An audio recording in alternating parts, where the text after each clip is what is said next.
ITR. Sem nenhuma enrolação, vamos direto para a base normativa do tributo.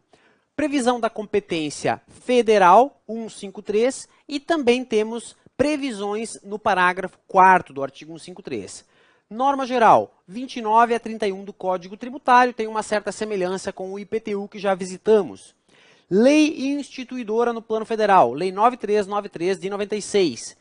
E temos ainda Decreto 4382 e o Decreto-Lei 57 de 66, que disciplinam o tributo. Muito bem.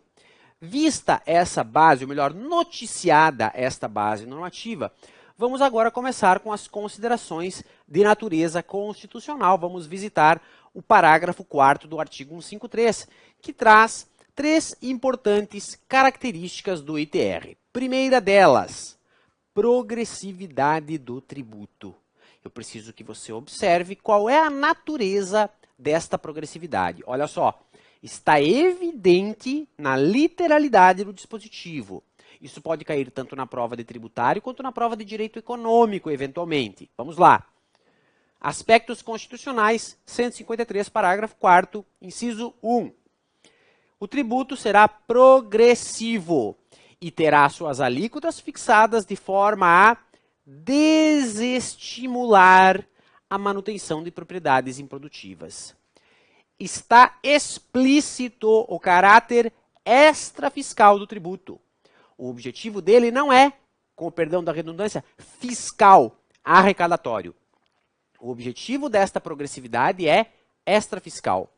Você, quando estuda a progressividade conceitualmente e diferencia a progressividade fiscal da extrafiscal, ou quando você estuda os temas da fiscalidade e da extrafiscalidade, você aprende que a extrafiscalidade tem a ver com o estímulo, com o fomento, ou com o desestímulo, com a inibição. Nós temos aqui o desestímulo à improdutividade das propriedades. Por isso é que o ITR ele será progressivo, tendo as suas alíquotas fixadas de forma a desestimular a manutenção de propriedades improdutivas. Muito bem. O item 2 traz uma imunidade que eu noticio agora apenas e resgato no final da aula. Não incidirá sobre pequenas glebas rurais definidas em lei quando a explore o proprietário que não possua outro imóvel, tá? Vamos visitar isso depois, mas desde logo você já toma no seu olhar a presença de uma imunidade tributária aqui, mais uma vez com o objetivo de justiça fiscal. Nós sabemos que a nossa Constituição tem um olhar de preocupação com a questão fundiária, com a reforma agrária, e nós estamos falando aqui de pequenas glebas rurais. E inclusive nós temos o desdobramento dessas pequenas glebas, por vezes, fruto de reforma agrária. Não é tema para agora. Depois a gente retoma mais uma pequena pincelada sobre o assunto. E o item 3. Existe a possibilidade, muita atenção, de delegação da capacidade tributária ativa. Vou repetir em outros termos. A Constituição permite a delegação da sujeição ativa do tributo. Agora, se você sair dizendo aqui na aula ou lá na prova que a Constituição permite a delegação da competência do ITR, você está errando. Porque não há delegação de competência tributária. A competência quem fixa é a Constituição e a competência do ITR é da União, ponto. Mas a Constituição faculta, sim, a delegação, a transferência da sujeição ativa, dizendo que os municípios, querendo, podem optar por fiscalizar e arrecadar o ITR. E, neste caso, nos termos dos dispositivos constitucionais que fixam a repartição de receitas tributárias, o município terá uma recompensa melhor. Já vou explicar.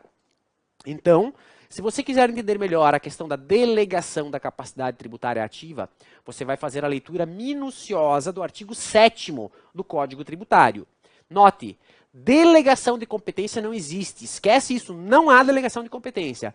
Mas a capacidade tributária ativa, que consiste nas atribuições de fiscalização e arrecadação, pode ser transferida por uma pessoa jurídica de direito público, União, a outra, município. Pegou? Muito bem. Caso os municípios não optem por fiscalizar e arrecadar, ainda assim, pela regra de repartição de receitas tributárias, os municípios têm direito a 50% do valor arrecadado a título de ITR, mesmo que não optem por fiscalizarem e arrecadar. Caso exerçam esta opção, os municípios passam a ser titulares de 100% do valor de ITR. Depois você leia, por favor, 157, 158 e 159 da Constituição Federal, tá? Aliás, se você vai fazer concursos da banca FGV, esses 3 artiguinhos aí têm aparecido em todas as provas. Eu não sei qual foi a fixação que a FGV teve com a repartição de receitas, que sempre foi um assunto importante, mas tem caído um monte. E tem emenda constitucional dos anos de 2020, 21, 22 não, 2020 e 21 ali sobre esse tema da repartição. Então, alerta, 157, 158, 159 são artigos importantes e tem comunicação expressa. Professor, como que eu vou achar? Lá, salvo engano, no artigo 158, ele faz expressa referência a isso aqui, tá? Então você vai encontrar com facilidade. Muito bem. E como é que realiza essa opção? Mediante convênios. Lei 11.250 refere o dispositivo constitucional, estabelece a possibilidade de convênios, tá? Para a arrecadação e fiscalização do ITR pelos municípios. No Brasil, aproximadamente 1/3 ou mais dos municípios já exerce essa opção e fica, portanto, com 100% do ITR. Número 3. Fato gerador do tributo. Olha, propriedade, domínio útil ou posse. Nenhuma dificuldade. Olha a regra invertida aqui. Localizado fora da zona urbana, invertida em relação ao IPTU, não é? Muito bem. O mesmo está dito lá na Lei 93, 93 e 96. Agora, nós vamos ter que destacar aquela exceção que eu falei para você. A possibilidade, a exceção que eu falei lá na aula do IPTU, a possibilidade de que imóveis situados dentro da zona urbana serem tributados pelo ITR e não pelo IPTU. Lembrando que o ITR é um tributo mais favorável, né, do que o IPTU, costuma ser mais barato, né, proporcionalmente. Enfim, nós temos então a possibilidade de que imóveis dentro da zona urbana sejam tributados pelo ITR. Eu estou falando aqui do aspas conflito entre o critério topográfico, que é o critério da localização, este critério aqui é o critério topográfico, localizado, critério da localização, que está no CTN, versus o critério da destinação econômica. E eu vou trazer o precedente que mata a charada sem delongas. IPTU, ITR, localização e destinação. Ao disciplinar o fato gerador do imposto sobre a propriedade imóvel, seja ela urbana ou rural, e definir competências, optou o legislador federal, o Código Tributário, num primeiro momento, pelo estabelecimento de critério topográfico, de sorte que, localizado na área urbana, incide o IPTU, estando fora, incide o ITR. Porém, nós temos que observar a prevalência do critério da destinação econômica. O ITR não incide somente sobre os imóveis localizados na zona rural do município, mas também sobre aqueles que, situados na área urbana, são comprovadamente utilizados em exploração extrativa, vegetal, pecuária ou agroindustrial. Simples assim. Simples assim. A jurisprudência mitigou o critério topográfico, fazendo prevalecer o critério da destinação econômica. Então, eventualmente, alguns imóveis, ainda que dentro da zona urbana, serão tributados pelo ITR e não pelo IPTU. Ponto. Prossigo, trabalhando o fato gerador e considerando a possibilidade de que um determinado imóvel rural transponha fronteiras de um município. Determinados imóveis rurais são muito grandes e atravessam fronteiras de município. E aí? Como é que faz a repartição de receitas? Qual o município que vai ter direito a receber o IPTU, o ITR correspondente? Tem resposta na Lei 9393. O imóvel que pertencer a mais de um município deverá ser enquadrado no município onde fica a sede do imóvel. E se não existir sede, será enquadrado no município onde se localize a maior parte do imóvel. Regrinha objetiva, simples assim para você. 4. Aspecto subjetivo. Proprietário, titular do domínio útil e possuidor. Nenhuma dificuldade, já estamos pós-graduados neste aspecto. Portanto, logo evoluo para o aspecto quantitativo, tá? Aspecto quantitativo. Temos base de cálculo e temos alíquota. Base de cálculo do ITR. O Código Tributário é expresso e econômico ao dizer: a base de cálculo é o valor fundiário. É o valor fundiário. Porém, a lei instituidora, a lei federal instituidora, detalha um pouco mais. Traz uma sigla que você precisa reconhecer e traz um desdobramento do assunto. Vamos lá. O valor fundiário foi identificado pela lei instituidora como valor da terra nua, VTN, ou valor da terra nua tributável. Então a sigla é VTN-T, valor da terra nua tributável, tá? Vamos ver? Olha só. O valor do imposto será apurado aplicando-se uma determinada alíquota sobre o valor da terra nua tributável. Por isso essa sigla, você tem que reconhecê-la, tá? Agora, o VTN, nos termos do artigo 32 do decreto 4382, o VTN é o valor de mercado do imóvel com um detalhezinho. Nós temos que excluir determinados itens para apurar o valor do imóvel. Eu vou fazer um parênteses aqui, por favor, eu quero chamar a sua atenção para a sigla do IPTU e do ITR. Você percebe uma diferença? IPTU tem um P aqui, Imposto Predial e Territorial Urbano. Ao passo em que o ITR não tem o P, não é IPTR, não é Imposto Predial e Territorial Rural, é ITR, Imposto Territorial Rural. Significa, o ITR não incide sobre as edificações existentes no imóvel. Também não incide sobre as plantações existentes no imóvel. Sobre as benfeitorias do imóvel. O ITR incide sobre a terra nua. Pegou a diferença? Professor, eu nunca tinha percebido. Pois percebe agora. É para isso que as pessoas vão à sala de aula. Para perceber coisas que não haviam percebido antes. Pegou? Muito bem. Então, olha só o que diz o decreto. O VTN é o valor de mercado do imóvel, excluídos os valores de mercado relativos a construções, instalações, benfeitorias, culturas, pastagens e florestas plantadas. Cuidado que tem 1000 formas do examinador fazer uma pegadinha com você. A mais pobre, e que você que percebeu coisas novas nesta aula, não vai cair, é qual? O examinador coloca lá, incluídos os valores. E o aluno que está ansioso, e o aluno que tem vocação para ser auditor da Receita, ele quer tributar, ele vai lá e diz o seguinte, excluídos, está errado, tem que incluir o valor das benfeitorias, das construções. Não é excluídos, porque é a terra nua. Tá? Então, excluídos. Essa é a forma mais pobre da pegadinha.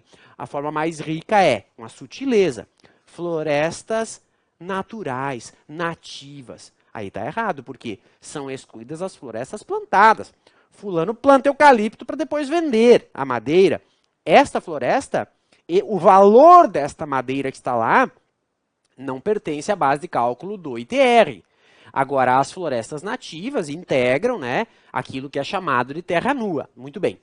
Então, construções, instalações, benfeitorias, culturas, tal, tudo isso é excluído. Pegou? Muito bem, é simples, né? Não sei por que esse escândalo todo, professor. Ainda, parágrafo 1º. O VTN refletirá o preço de mercado apurado em 1º de janeiro do ano da ocorrência do fato gerador e será considerado autoavaliação da terra nua a preço de mercado. Então, veja bem, nós temos aqui a ideia de uma autoavaliação. É o proprietário fazendo a sua avaliação do bem. É claro que, se o proprietário fizer uma subvalorização escandalosa, o poder público vai ter as suas ferramentas para desprezar, aplicar a multa e promover o lançamento de ofício, conforme prevê o artigo, salvo engano, 149 do Código Tributário, inciso 6 ou 7, lá que diz lançamento de ofício, no caso de fraude, dolo, etc. e tal. Muito bem. Então, aqui temos o que é o preço de mercado. E nós temos a referencial do 1º de janeiro, traduzindo a ideia de que o imposto incide uma vez por ano, né? E que, portanto, nós temos aqui o referencial de ocorrência do fato gerador. Muito bem. Eu selecionei para você um precedente, então vamos colocar no item 6 aqui, jurisprudência selecionada. Eu trouxe um precedente aqui que eu considero bem importante. Ele foi bastante discutido recentemente, está bem atual ainda. Vou trazer para você, olha só. Progressividade das alíquotas. Grau de utilização e área do imóvel. Constitucionalidade. Mostra-se alinhada com a redação originária do parágrafo 4º do artigo 153 da Constituição. A progressividade das alíquotas do ITR, a qual se refere a Lei 9393, progressividade é essa que leva em conta de maneira conjugada o grau de utilização, tem essa sigla AGU, e a área do imóvel. Então, a progressividade ela não olha só o tamanho do imóvel. Ela considera de modo conjugado a área e o grau de utilização. Lembre que a progressividade do ITR é extrafiscal, evitar a manutenção de propriedades improdutivas. Então, o grau de utilização é um índice importantíssimo para você aferir o nível, né, de produtividade desta área rural. Gostou? Muito bem. Nosso próximo item, deixa eu ver se é o último. Não, não é o último, é ainda o penúltimo. Nosso próximo item diz respeito a procedimento administrativo, lançamento e obrigações acessórias. Aqui eu acho que eu vou trazer novidades para alguns, para aqueles que têm uma distância maior com o tema do ITR. Vamos lá, bem simples. Nós temos dois documentos típicos relacionados ao ITR. Vou de cara nele e nós estamos desdobrando por enquanto o procedimento administrativo. DIAC, tá? Documento de informação e atualização cadastral. É uma obrigação que o contribuinte tem, manter o seu cadastro atualizado.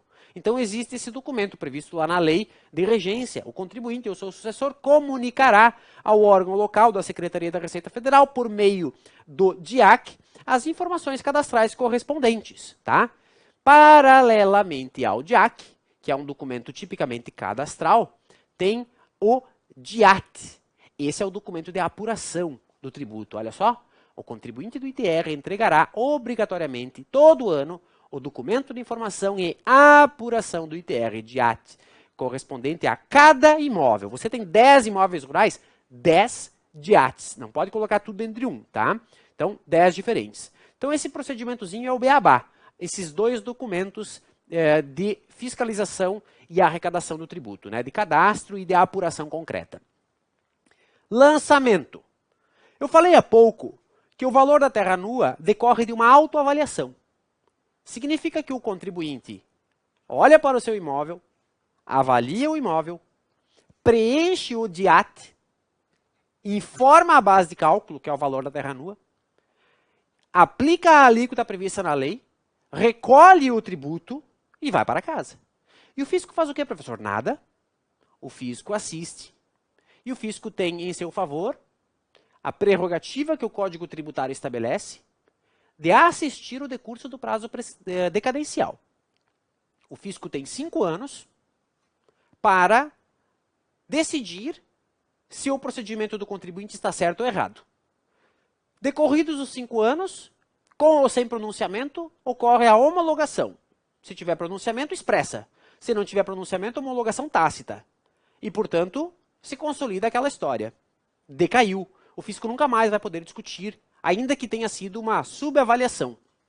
Agora, dentro do prazo decadencial, o fisco pode decidir apurar, fazer um estudo específico, aquilo que eu vou usar para facilitar a compreensão, chamar aqui de malha fina no ITR. Fazer uma malha fina e analisar a fundo a documentação do seu DIAT. E se o fisco, no prazo decadencial de 5 anos, discordar com a sua avaliação, o fisco despreza e promove o lançamento de ofício. Lançamento, regra geral, homologação.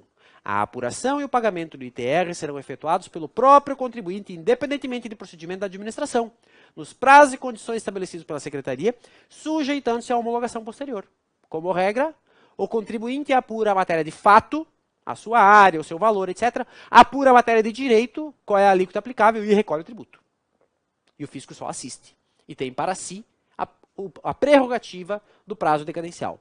Excepcionalmente, o fisco vai promover o lançamento de ofício. Quando? No caso de falta de entrega do DIAC ou do DIAT, bem como subavaliação, prestação de informações inexatas, incorretas ou fraudulentas, a Secretaria da Receita procederá à determinação e ao lançamento de ofício do imposto, considerando as informações sobre o preço de terras, apurados e procedimentos de fiscalização, etc. Vale a leitura de novo do 149, inciso tal, do Código Tributário, que converge, né, com esta lógica do lançamento de ofício, aqui em caráter subsidiário. Tá bem? Eu falei do DIAC, Documento de Atualização Cadastral. Aproveito o ensejo para fazer uma referência, ainda que sutil, à matéria ambiental, porque isso pode cair na sua prova de ambiental. Cadastro Ambiental Rural. A Lei 12.651, de 2012, estabelece o CAR, o Cadastro Ambiental Rural, no âmbito do CNIMA. Registro Público Eletrônico de âmbito nacional, obrigatório para todos os imóveis rurais para integrar as informações, etc. A inscrição no CAR é obrigatória. Tá bem? Vamos agora para, então, o último tópico da nossa conversa sobre o ITR, imunidades, isenções e amenidades finais. Então, vamos lá. Imunidade, vamos resgatar aquilo que nós vimos lá no começo. Não incide sobre pequenas glebas rurais definidas em lei quando as explore o proprietário que não possua outro imóvel. Então, um requisito bem evidente aqui. Ser pequena gleba. Já vamos conceituar isso. Segundo requisito bem evidente. O proprietário não pode ter outro imóvel. Se ele tem 2 imóveis, nada impede. Mas aí ele não pode gozar dessa imunidade. Tá? Então, ninguém está impedido de ter mais de um imóvel. Mas para usufruir da imunidade, somente nos casos de proprietários de um único imóvel. Então, tem 2 requisitos, que seja pequena gleba e que seja proprietário de um único imóvel. E o que é pequena gleba, professor? Bem, aqui eu tenho um pequeno probleminha. Na verdade, sobram soluções, o que, para candidato, é um problema. Eu tenho 2 referências normativas sobre o que seria pequena gleba rural. Uma delas está na Lei 9393, considera-se pequena gleba rural 100 hectares se for localizado em município da Amazônia Ocidental ou no Pantanal, 50 hectares se município compreendido no polígono das Secas ou na Amazônia Oriental, e 30 hectares em qualquer outro município. Então, por exclusão, é 30 hectares a pequena gleba. Tá? O residual, eu diria que o maior número de propriedades pequenas será no inciso 3. Mas existem esses outros critérios, em razão das diferenças geográficas do Brasil, né? Um latifundiário do interior de Santa Catarina tem, no máximo, uma horta para os olhos de um grande produtor do Mato Grosso. Então, aquele que tem muita terra numa pequena propriedade, ou aquele que tem muita terra, que é um produtor rural, digamos, um agricultor, um colono, né, do interior do Rio Grande do Sul, Santa Catarina, Paraná, ele tem o quê? 120, 180, 200 hectares, e já é um monte de terra nessas regiões. Você vai para Mato Grosso do Sul, Mato Grosso, os grandes proprietários têm 30 mil hectares, 50 mil hectares, ou várias fazendas de 20 mil hectares. Então, é uma realidade muito diferente. Esse Brasil é muito diverso, não é? Por isso é que existe esse pequeno escalonamento. Ok, está aqui o parâmetro para você. O fato é que a Lei 8629 também define, para fins da reforma agrária, o que é pequena gleba. Pequena propriedade, o imóvel rural de área até 4 módulos fiscais, respeitada a fração mínima de parcelamento. Eu recomendo, portanto, que você tenha conhecimento das 2 informações e fique atento lá na sua prova para ver se aparece esse diferencial. Estamos falando do tema da reforma agrária, porque aí você tem que aplicar esse quesito aqui dos módulos fiscais para fins de uma prova objetiva, tá? Não tenho a pretensão aqui de desdobrar mais este assunto, não é o foco da nossa conversa. Prossigo desdobrando aqui o tema das imunidades com um item para você julgar a prova de juiz federal. A União pode efetuar a cobrança do ITR sobre pequenas glebas, ainda que o proprietário que as explore não possua outro imóvel. Esse é o examinador, aqui eu estou brincando, né? É o estagiário lá do CESP, né?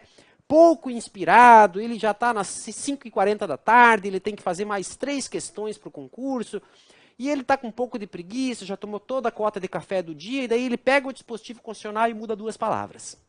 E resulta num teste assim, né? Brincando aí, pessoal do CESP. Olha só, se o proprietário não possuir outro imóvel, não pode cobrar o ITR. Então, não pode cobrar o ITR se o proprietário que as explore não possua outro imóvel. Então, está errado. Está errado, porque está invertendo a lógica do texto da Constituição, né? Muito bem. 184, parágrafo 5º. São isentas, sinônimo de imunidade. São isentas de impostos federais, estaduais e municipais as operações de transferências de imóveis desapropriados para fins da reforma agrária. Então, nós temos aqui, lá na ordem econômica, 184, parágrafo 5º, uma previsão de imunidade que se comunica com o tema agrário, rural, propriedade rural. Então, assimile e armazene esta previsão. Agora, olha só. O ITR incide, inclusive sobre imóvel declarado de interesse social para fins de reforma agrária, enquanto não houver a transferência lá no cartório de registro de imóveis ou enquanto não houver a emissão prévia na posse. Se houver qualquer um desses dois fatos, a emissão na posse ou a transferência registral, aí não incide mais. Veja bem, o imóvel, antes de ser destinado à reforma agrária, vinha sendo tributado pelo ITR e continuará sendo tributado pelo ITR, até que ocorra uma dessas duas possibilidades, a transferência no registro ou a emissão na posse. A transferência no registro em nome dos novos proprietários. Eu vou chamar aqui aqueles que estavam aguardando o seu pequeno lote, aqueles que estavam acampados, aguardando uma reforma agrária. Se for transferida no nome deles, já não incide mais o ITR. Se for emitido na posse, se eles tiverem autorização para assumir a posse, também não incide mais. Pegou? Então, incide até que ocorra a transferência no cartório ou a emissão na posse. Por fim, encerro aqui o ITR. Averbação. Importante esse tema, mais uma vez dialogando com o direito ambiental, já não é a primeira nem a segunda, olha só. A isenção do ITR prevista no artigo 10, parágrafo 1º, 2A da 9393, relativa à reserva legal, depende de prévia averbação. Existe uma isenção, agora não é imunidade, existe uma isenção prevista nessa lei, no caso da reserva legal. Mas para você usufruir da isenção, do benefício tributário, deve averbar, tá bem? Precedentes para você. Isso aqui caiu na prova do TRF4 lá em 2014, ok?